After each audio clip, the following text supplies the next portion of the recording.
14 जुलाई सावन सोमवार में हर सुहागन यहाँ रखते एक जोड़ी हरी चूड़ी। सावन महीने में होगी मनोकामना पूरी। सावन की हार्दिक शुभकामनाएं। दोस्तों, सावन सोमवार के पवित्र दिन में यहाँ पर बांधे एक जोड़ी हरी चूड़ी, 24 घंटे के अंदर में देखे चमत्कार। हर हर महादेव भक्तों, सावन के महीने में जो सुहागिन महिलाएं यह काम कर लेगी उसकी हर मनोकामना होगी पूरी। यदि कोई कन्या यह काम करेगी तो उसको मनचाहा वर मिलेगा। सावन का जो महीना होता है यह भक्ति का महीना होता है, भक्ति का माह होता है। सावन के पूरे महीने पर भगवान शिव जी का नियंत्रण माना जाता है। कालों के भी काल कहे जाने वाले महाकाल शिव जी को सावन का महीना बहुत ही प्रिय है। इस समय चारों ओर हरियाली ही हरियाली दिखाई देती है। सावन का महीना लड्डू गोपाल श्री कृष्ण को अति प्रिय है। अपने बाल गोपाल रूप में भगवान वृंदावन में सावन में स्नान अवश्य करने आते हैं। श्री कृष्ण सखियों के साथ मिलकर वर्षा आदि में स्नान करते हैं और नृत्य आदि करते हैं। मित्रों, ऐसा माना जाता है कि सावन के पूरे महीने भर भगवान शिव जी की पूजा पाठ करने से वह शीघ्र ही प्रसन्न होते हैं। सावन का पूरा महीना भगवान भोलेनाथ का प्रिय महीना है। इनकी अनेक पौराणिक कथाएं एवं धार्मिक मान्यताएं भी हैं। लोग किसी महीने में संयम नियम का पालन करें या ना करें, लेकिन सावन के महीने में संयम एवं नियम का पालन जरूर करते हैं। सावन में जो लोग व्रत आदि करते हैं पूरे महीने भर लहसुन प्याज तथा किसी का जूठा भोजन भी नहीं करना चाहिए, क्योंकि इस समय व्रतधारी भगवान शिव की शरण में होता है। तो आप कोई भी ऐसा पाप न करें जिससे भगवान शिव क्रोधित हो जाए। आज की जो वीडियो बहुत ही सुंदर है और ज्ञानवर्धक जानकारी है। इस वीडियो को अपने फायदे के लिए जरूर पूरा देखना, क्योंकि आधा अधूरा ज्ञान हमेशा अधूरा फल ही देगा और भगवान शिव का अपमान भी माना जाएगा। इसलिए सावन के शुभ अवसर पर वीडियो को अंत तक जरूर देखें। मित्रों, सावन के महीने में ही समुद्र मंथन हुआ था। सावन के महीने में ही माता लक्ष्मी उत्पन्न हुई थी और माता लक्ष्मी को धन की देवी का दर्जा सावन के महीने में ही प्राप्त हुआ था। सावन के महीने में ही भगवान भोलेनाथ भूलोक पर आते हैं और भूलोक पर उनके घर पर यथावत शिवलिंग रखा हुआ होता है। उनके घर में भगवान अशांक रूप में जरूर आते हैं। दोस्तों, इस माह में भगवान विष्णु योग निद्रा में चले जाते हैं, तो सृष्टि का जो भार होता है भगवान भोलेनाथ संभालते हैं। आज की जो वीडियो विषय है, इस वृक्ष पर बांध दो एक जोड़ा हरी चूड़ी, आपकी हर इच्छा होगी पूर्ण। और इस वृक्ष पर सावन में अगर हरी चूड़ी बांधते हैं तो आपकी सभी मनोकामना शीघ्र ही पूर्ण होगी और आपका आने वाला समय भी सुगमता के पूर्वक से गुजरेगा। कैसा भी आपके जीवन में परेशानी चल रही हो वह परेशानी भी समाप्त हो जाएगी। चूड़ी का महत्व सर्वप्रिय है। देवी देवताओं को अति आकर्षित करने वाली चूड़ियां मानी जाती है, खासकर माता रानी जो महिला चूड़ी पहनकर। मित्रों, अगर आप भी महादेव के सच्चे भक्त हैं तो कमेंट बॉक्स में ओम नमः शिवाय जरूर लिखना। अगर आप भोलेनाथ से प्यार करते हैं तो एक लाइक जरूर करेंगे। दोस्तों, भगवान भोलेनाथ को यह 3 वृक्ष अत्यंत ही प्रिय है और इस वृक्ष की पूजा करने से शिव पूजा करने का ही फल प्राप्त होता है। इस वृक्ष के बारे में शास्त्रों में यह भी कहा जाता है कि मनुष्य जाति के जन्म कल्याण के लिए स्वयं भगवान भोलेनाथ एवं माता पार्वती इन वृक्षों के रूप में भूलोक पे अवतरित हुए थे। तो आइए इस वीडियो में जानते हैं सावन में हरी चूड़ी का महत्व। दोस्तों, हरा रंग सौभाग्य एवं उल्लास का प्रतीक माना जाता है और मन को शीघ्र ही आनंदित करता है। हरा रंग प्रकृति का भी स्वरूप है। हरा रंग प्रकृति का स्वरूप माना जाता है। हरे रंग का उदाहरण कुछ इस प्रकार से है, जैसे सावन में भगवान शिव जी को चढ़ाए जाने वाले बेलपत्र, धतूरा, भांग एवं दूध हरे रंग के होती है। दोस्तों, प्रकृति के निर्माण करने वाले भगवान भोलेनाथ हरे रंग से अतिशीघ्र प्रसन्न होते हैं। सावन में जो महिलाएं हरे रंग की चूड़ी पहनती है, हरे वस्त्र धारण करती है, उन्हें अखंड सौभाग्य की प्राप्ति होती है। दोस्तों, इसलिए कहा जाता है जितनी भी माताएं बहनें हैं उन्हें पूरे सावन महीने में हरे रंग की चूड़ी जरूर पहननी चाहिए, हरे वस्त्र जरूर धारण करने चाहिए। सावन के महीने में जो माताएं बहनें भगवान भोलेनाथ की पूजा करती है, शिव पूजा करती है, ऐसी माता बहनों को हरे रंग के वस्त्र धारण करने चाहिए और भूल कर भी सावन के महीने में नीले और काले वस्त्र किसी भी महिला को नहीं पहनने चाहिए। ऐसा माना जाता है कि इस रंग के कपड़े पहनने से महिला के पति पर कष्ट आते हैं और उनके पति की कम आयु में मौत हो जाती है। तो दोस्तों, इस वृक्ष पर किसी भी सावन सोमवार के दिन या सावन में किसी भी समय जरूर बांधे हरी चूड़ी। दुर्भाग्य आपका सौभाग्य में बदल जाएगी। कैसी भी आपके ऊपर परेशानी हो, गरीबी हो, कष्ट हो, कर्ज हो, तकलीफ हो, जीवन में जो परेशानी हो वह सारी समस्याएं समाप्त हो जाएगी। अब बात करते हैं उन विशेष 11 वस्तुओं की जो अगर आप सावन में शिवलिंग पर चढ़ाते हैं तो उनका प्रभाव कई जन्मों तक रहता है।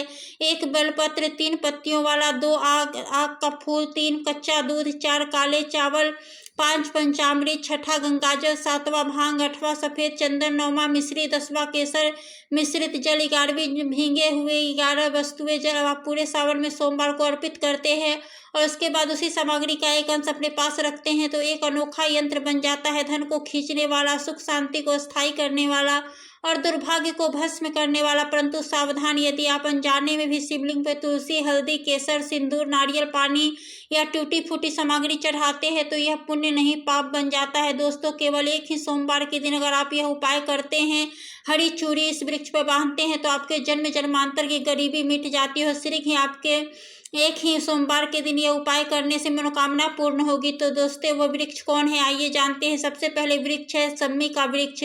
सम्मी के वृक्ष के बारे में ध्यान से सुनिएगा। तो सम्मी का वृक्ष माता पार्वती का एवं भगवान शिव जी का मिश्रित स्वरूप कहा जाता है, इसलिए पूरे सावन भर सम्मी के वृक्ष पर माता पार्वती एवं भगवान भोलेनाथ जी का वास माना जाता है। सावन के महीने में गोधूली बेला पर प्रदोष काल के समय, संध्या काल के समय इस वृक्ष को, संध्या काल के समय में, गोधूली बेला में या फिर प्रदोष समय में इस वृक्ष को छूने से पाप, दोष, कष्ट एवं परेशानी केवल सावन के महीने में छूने मात्र से समाप्त हो जाती है। दोस्तों, सावन के पवित्र महीने में अगर सम्मी वृक्ष की जड़ पर कच्चा दूध डाला जाए तो भगवान शिव शीघ्र ही प्रसन्न होते हैं व माता पार्वती का ढेर सारा आशीर्वाद प्राप्त होता है। भगवान राम रावण पर आक्रमण करने से पूर्व भगवान राम ने सम्मी वृक्ष की पूजा की थी और पांडवों ने अपने दिव्य हथियार भी सम्मी वृक्ष के नीचे में दबाए थे।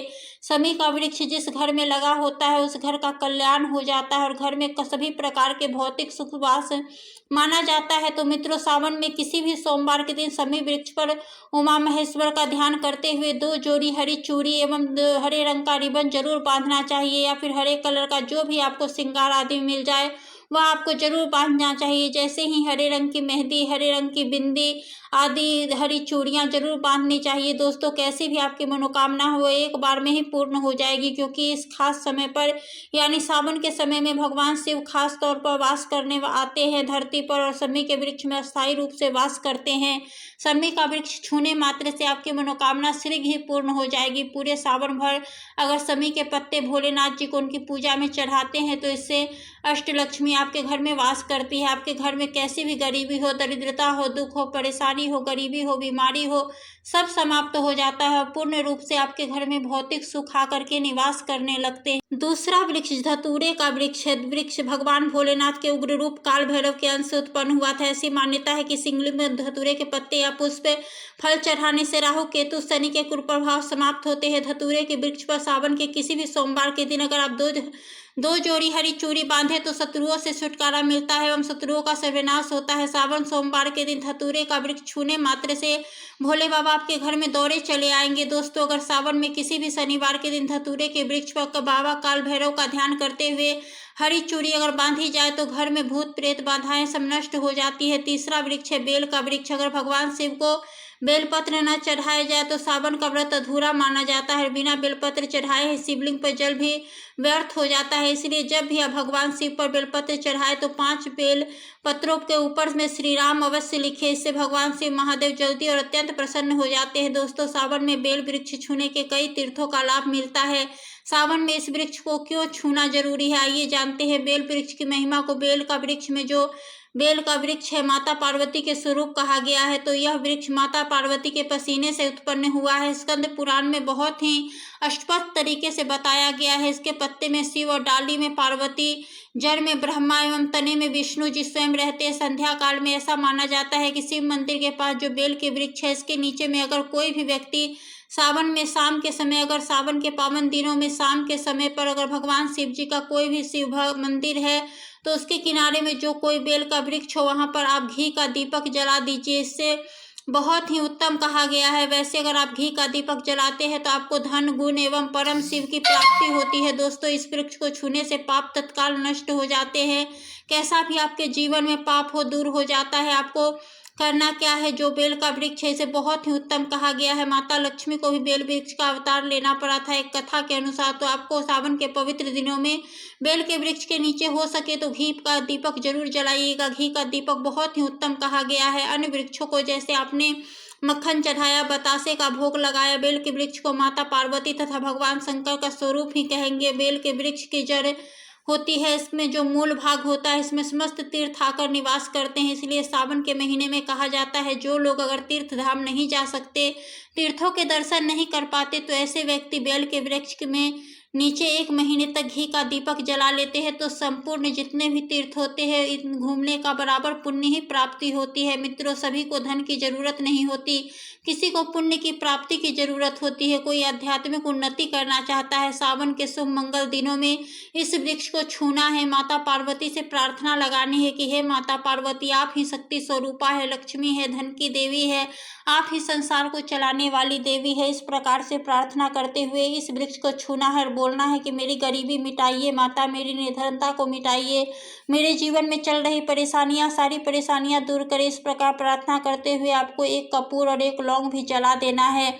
और एक काम जरूर करना है, जलाने के बाद इस वृक्ष को आपको बोलना है कि मैं भोग स्वरूप आपको धतूरे के पत्ते एवं धतूरे के फल समर्पित कर रहा हूँ, आप स्वीकार करें। दोस्तों, इस वृक्ष की जड़ के नीचे भी आपको धतूरे के फल एवं पुष्प भी रख सकते हैं, फिर पत्ते रख दीजिए और अब वृक्ष को आपको छूना है, प्रार्थना करते हुए कि हमारी गरीबी मिटाए, हमारी निर्धनता मिटाए। बिल्कुल ही आपके जीवन में कभी गरीबी नहीं आएगी। शनि राहु केतु का अगर दुष्प्रभाव लगा है, 9 ग्रहों में से कोई नवग्रह हमें पीड़ित कर रहा हो, या फिर किसी भी हमारे पूर्वज द्वारा किसी भी प्रकार का हमें पितृ दोष लगा हो, क्योंकि पितृ दोष लगने के कारण व्यक्ति की आत्मिक उन्नति भी नहीं हो पाती। आप बोलना कि समस्त प्रकार के दोषों को आप दूर करें, अपने अंदर में खींच लीजिए और आप हमें दोष मुक्त कर दीजिए। तो इस प्रकार आपको प्रार्थना करनी है और एक काम जरूर करना चाहिए आपको सावन के समय। धर्म शास्त्रों में कहा गया है, बहुत सारे लोग भी बताते हैं, हमारे गुरुजी भी कहा करते थे, सावन के दिन अगर बेल के वृक्ष की जड़ में मिश्रित युक्त मिश्री जो आती है खरी खरी, आप सभी दर्शकों को जरूर पता होगी, तो आपको मिश्री डाला हुआ दूध अगर आप इनकी जड़ में डालते हैं तो ऐसा कहा गया है कि ऐसे व्यक्ति कभी भी निर्धन नहीं होता। ऐसे व्यक्ति के जीवन में किसी भी प्रकार से अगर लक्ष्मी रुष्ट हो चुकी है तो ऐसे व्यक्ति पर माँ लक्ष्मी भी प्रसन्न होती है। ऐसे व्यक्ति के जीवन में धन का अभाव नहीं होता, निरोग रहते हैं, निरोग काया प्राप्त होती है। आप चाहते हैं कि यही क्रिया नीम वृक्ष पर भी कर सकते हैं। नीम के वृक्ष पर माता लक्ष्मी का निवास करती है, समस्त देवी शक्ति निवास करती है। सावन के शुभ मंगल दिनों में आपको 1 गिलास या फिर 1 लोटे, सामर्थ्य के अनुसार तांबे के लोटे में आपको दूध डाल के इनके अंदर जो है अभिषेक करना चाहिए, इसकी जड़ में डालना चाहिए, लेकिन आपको मीठा दूध ही डालना है, मिश्री मिला हुआ दूध आपको चढ़ाना है, इनकी जड़ में डालना है और गरीबी मिटाने की प्रार्थना करनी है। या फिर जिन लोगों पर कर्जे का भार है वो लोग बोल सकते हैं कि हमारे कर्जे का भार दूर हो, या फिर जीवन में जो किसी भी प्रकार की परेशानी हो, परेशानी बोल देना है तो परेशानी तथा यह वृक्ष समाप्त करते हैं और आपको इसको छू करके आ जाना है। दोस्तों, सावन में आप इन वृक्षों को जरूर छुए, आपका कल्याण हो जाएगा, भगवान शिव आपके ऊपर मेहरबान हो जाएंगे, आपकी भक्ति की कामना आराधना पूर्ण हो जाएगी। अगर आप महादेव की कृपा प्राप्त करना चाहते हैं तो कमेंट बॉक्स में लिखे हर हर महादेव, ओम नमः शिवाय, 1 लाइक जरूर करें। सावन का पवित्र महीना जब धरती पर हर दिशा में हर हर महादेव की गूंज सुनाई देती है, वह समय जब भोलेनाथ अपने भक्तों के सबसे निकट होते हैं। मित्रों, सावन के किसी भी सोमवार को अगर आप शिवलिंग पर एक चुपचाप किनारे रखी हुई चीज को उठाकर अपने घर ले आते हैं और उसका एक खास तरीका अपनाते हैं तो आप न केवल दुर्भाग्य को दूर कर सकते हैं बल्कि करोड़पति भी बन सकते हैं। यह कोई काल्पनिक कथा नहीं है बल्कि अनेक साधकों द्वारा प्रमाणित अनुभूत प्रयोग है। सावन में सोमवार के दिन जब शिव भक्त व्रत रखते हैं, मंदिर में बेलपत्र, जल, दूध, शहद, भांग चढ़ाते हैं, उन दिनों मंदिर में शिवलिंग के पास अक्सर कुछ चीजें भक्तों द्वारा अर्पित की जाती है जो विशेष रूप से प्रसाद नहीं होती, लेकिन उनका संपर्क सीधे शिवलिंग से होता है। ऐसे में यदि आप सावन में किसी सोमवार को प्रातः ब्रह्म मुहूर्त में स्नान करके स्वच्छ वस्त्र धारण कर शिव मंदिर जाए, वहां शिवलिंग के पास से चुपचाप कोई भी ऐसी वस्तु उठाए जो स्वतः रखी गई हो, जैसे बेलपत्र, फूल, चावल, काले तिल, और उस वस्तु को लेकर घर ला करके पूजा स्थान पर रखे तो यह वस्तु स्वयं भगवान शिव का आशीर्वाद बन जाती है। यदि उसी वस्तु को एक लाल वस्त्र में बांधकर अपने घर में धन रखने के स्थान पर जैसे तिजोरी या गल्ले में रखे तो बहुत ही शीघ्र आपकी आर्थिक स्थिति बदलने लगती है। विशेषकर यदि आपके घर यह प्रयोग 3 सोमवार तक लगातार किया तो हो आपके जीवन में लक्ष्मी का आगमन अवश्य होता है, लेकिन ध्यान रखें कि यह प्रयोग पूर्ण निष्ठा, पवित्रता और मौन भाव से करना होता है। न किसी को बताना है, न किसी को दिखाना है। अब बात करते हैं कि शिवलिंग पर क्या चढ़ाना चाहिए और क्या नहीं। तो सर्वप्रथम समझिए कि भगवान शिव को जल, दूध, बेलपत्र, भांग, धतूरा, शहद, सफेद चंदन, सफेद फूल, आग का फूल, पंचामृत इत्यादि अत्यंत प्रिय है। विशेष रूप से बेलपत्र तो भगवान भोलेनाथ के हृदय के समान माना जाता है। उनके 3 पत्तियां अवश्य होनी चाहिए और वह टूटी हुई नहीं होनी चाहिए। बेलपत्र चढ़ाते समय उनका ऊपरी भाग, नोकीला हिस्सा शिवलिंग की ओर होना चाहिए। वहीं दूसरी ओर शिवलिंग पर तुलसी के पत्ते कभी नहीं चढ़ाने चाहिए, क्योंकि यह श्री हरि विष्णु को समर्पित माने जाते हैं और शिव पुराण में इसका निषेध किया गया है। इसके अलावा हल्दी, केसर, शंख का जल, नारियल जल और कभी भी फूल जो मुरझाए हुए, टूटे हुए हो, किसी पूजा से बचे हो, उन्हें भी शिवलिंग पर चढ़ाना वर्जित है। जब भी शिवलिंग पर अर्पण करें तो ओम नमः शिवाय या महामृत्युंजय मंत्र का जाप करते हुए करें और सोमवार के दिन कच्चा दूध अभिषेक के लिए प्रयोग करें, लेकिन वह उबला हुआ नहीं होना चाहिए। अभिषेक के लिए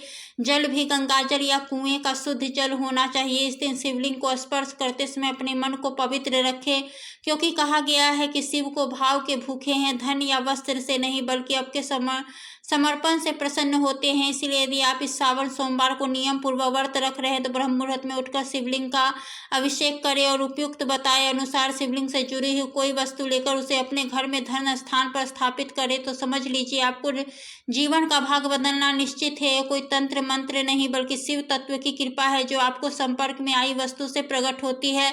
जो भक्त प्रयास करता है वह कभी निष्फल नहीं होता। इसलिए आज की शिवलिंग से उठाकर वह वस्तु अपने पास रखें जो आपके भाग्य को चमकाए और आपको बना दे करोड़पति, करोड़ों का स्वामी। क्योंकि जब स्वयं त्रैलोक्यनाथ कृपा करते हैं तो असंभव भी संभव हो जाता है। सावन के सोमवार को जब सूरज की पहली किरण शिवालय की ध्वजा पर पड़ती है तब उस पल को अगर कोई भक्त सही अर्थों में साध ले और वह पल केवल क्षण भर का ही नहीं रहता, वह तो उसके जीवन की दिशा बदल देता है। और इसी पल में यदि भक्त, जैसा हमने पहले बताया, शिवलिंग के समीप रखे हुए किसी भी एक दिव्य वस्तु को उठाकर उसे गंगाजल से शुद्ध कर लाल वस्त्र में बांधकर अपने घर की तिजोरी, अलमारी, धन रखने के स्थान या दुकान के गल्ले में स्थापित कर देता है, उसके बाद प्रतिदिन उसी वस्तु को देखकर केवल एक बार ओम नमः शिवाय 108 बार जाप करता है तो धीरे धीरे वस्तु सजीव प्रतीत हो जाती है। शिव की शक्ति का और उसकी ऊर्जा से वह घर आकर्षण का केंद्र बन जाता है। धन, सौभाग्य और समृद्धि के लिए इतना ही नहीं, जिन लोगों का व्यापार नहीं चल रहा है, नौकरी में प्रमोशन नहीं मिल रही या पैसा टिकता नहीं, वह इस प्रयोग को करते हैं तो जैसे बंधी हुई किस्मत की गांठ अपने आप खुलने लगती है। चमत्कार इतने स्पष्ट होते हैं कि परिवारजन तक पूछने लगते हैं कौन सा शुभ कार्य किया तुमने। ऐसे उदाहरण अनेकों हैं जहां किसी ने केवल 3 सोमवार यह प्रक्रिया की और चौथे सोमवार तक उसे न केवल रुका हुआ पैसा मिल गया बल्कि उसे ऐसा असर मिला जिसकी उसने कभी कल्पना भी नहीं की थी।